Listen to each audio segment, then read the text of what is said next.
आज हम बात करेंगे उस शख्स की जिसका नाम सुनते ही जहन में एक अजीब सी तस्वीर उभरती है।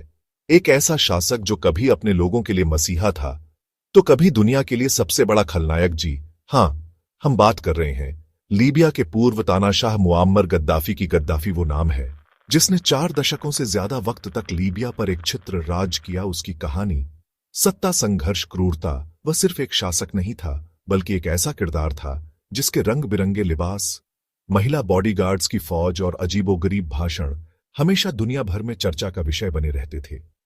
उसका पूरा नाम था मुअम्मर मोहम्मद अबू मिनियार अल गद्दाफी। लीबिया उत्तरी अफ्रीका का एक ऐसा देश जो तेल के अकूत भंडारों पर बैठा है, गद्दाफी का कर्मक्षेत्र था।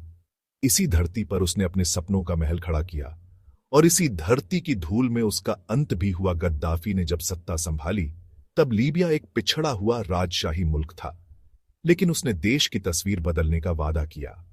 मुअम्मर गद्दाफी का जन्म 1942 में सिरते के पास एक रेगिस्तानी इलाके में हुआ था। उसका परिवार एक बेहद साधारण और गरीब बद्दू कबीले से ताल्लुक रखता था।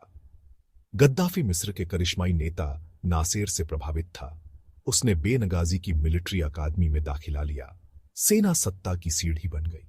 मिलिट्री अकादमी में उसने फ्री ऑफिसर्स मूवमेंट बनाया।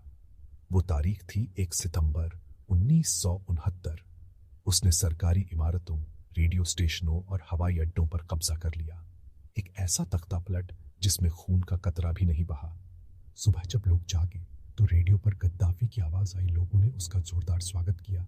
उसने यह कहा कि यह जनता की क्रांति है। उन्हें अंदाजा नहीं था कि वही शख्स आने वाले 42 सालों तक उनकी किस्मत तय करेगा। सत्ता पर अपनी पकड़ मजबूत करने के बाद कर्नल गद्दाफी ने सिर्फ एक शासक बनकर रहने से इनकार कर दिया। 1975 में उसने हरी किताब जारी की। लोकतंत्र, समाजवाद, पूंजीवाद। उसने थर्ड यूनिवर्सल थ्योरी पेश की और दावा किया यह हर राजनीतिक समस्या का हल है।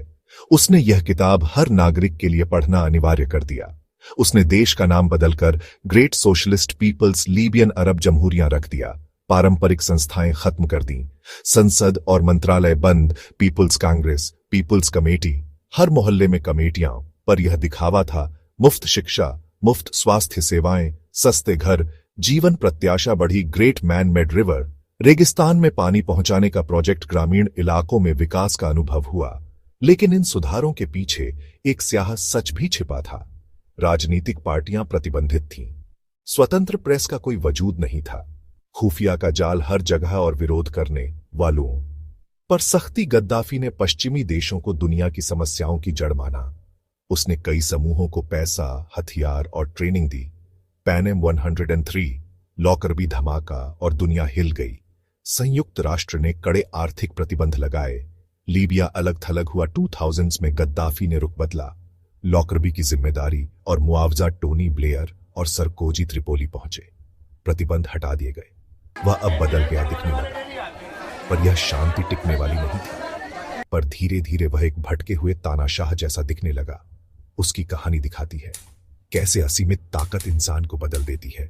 यह हमें सोचने पर मजबूर करती है कि नायक और खलनायक की रेखा कितनी महीन होती है। गद्दाफी की नजर में पश्चिमी देश, खासकर अमेरिका, दुनिया के फसाद की जड़ थे। वह खुद को तीसरी दुनिया का नेता मानता था।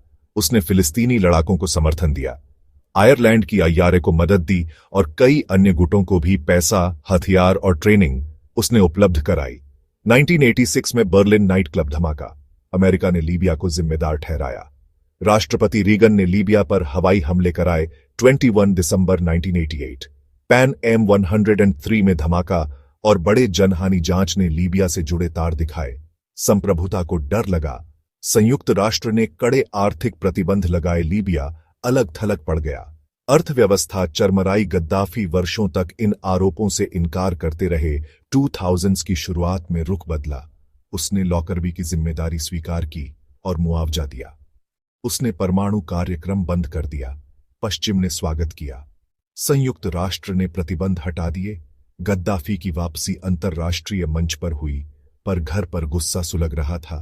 तेल की दौलत कुछ चुनिंदा लोगों के हाथ गई, जबकि सामान्य युवाओं में बेरोजगारी बढ़ रही थी।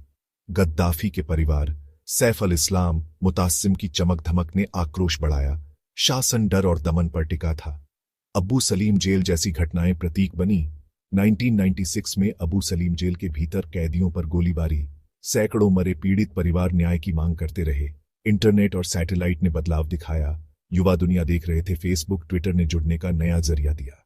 अब डर की दीवारें दरक रही थीं। लोगों में हिम्मत बढ़ी। पूर्वी लीबिया, खासकर बेनगाजी, विरोध का केंद्र रहा। लोग खुलकर बोलने लगे। दशकों का लावा फटने को था, उन्हें बस एक चिंगारी की जरूरत थी। साल 2011 में ट्यूनीशिया से चली अरब स्प्रिंग की हवा यह तानाशाही के खिलाफ थी। फरवरी 2011 में बेनगाजी में एक छोटा प्रदर्शन राष्ट्रव्यापी विद्रोह बन गया। उसकी सेना ने निहत्थे लोगों पर गोलियां चलाई। टैंक और विमानों का इस्तेमाल हुआ। संयुक्त राष्ट्र ने नो फ्लाई जोन और नाटो को हस्तक्षेप की छूट दी। एयर स्ट्राइक्स ने सेना की कमर तोड़ी। एयर स्ट्राइक्स के बाद विद्रोहियों ने बढ़त बनाई। अगस्त 2011 में त्रिपोली में दाखिल हुए गद्दाफी और बेटे भाग निकले, पर वह सिरते में छिपा रहा और आखिरी लड़ाई लड़ी। गद्दाफी ने ड्रेनेज पाइप में छिपने की कोशिश की, पर विद्रोहियों ने उसे खोज लिया। कुछ घंटों बाद खबर आई कि मुआम्मर गद्दाफी मरा हुआ है। एक तानाशाह का अंत एक गंदे पाइप में, पर लीबिया के लिए संघर्ष खत्म नहीं हुआ। अराजकता जारी रही।